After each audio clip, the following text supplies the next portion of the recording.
Kućevna razglednica, domorodačka. Biće ti čudno, otkud to šaljem razglednicu tebi u putu, zatim tebi na plaži i u restoranu duž šetališta, dok sunce neopozivo tone.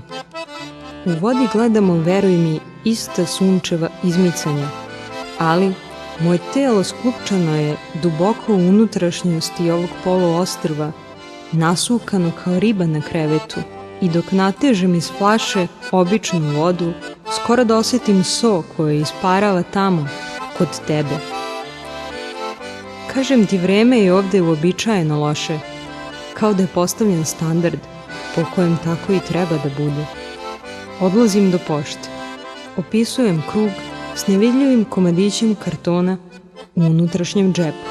Crkva, škola, gradski park i ostalo. Stali bi lepo na minijaturnu slikovnicu. Uperena strelica negde na mesto gde bi trebalo da pretpostaviš da sam ja. I zamisli, otpisuješ mi na razglednicu.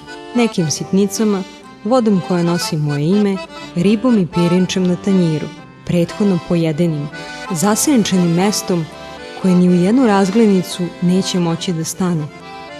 Tako se i osjećam.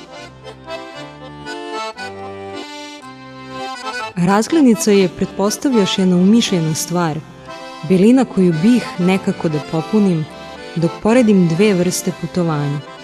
U nedoumici koje je značajnije.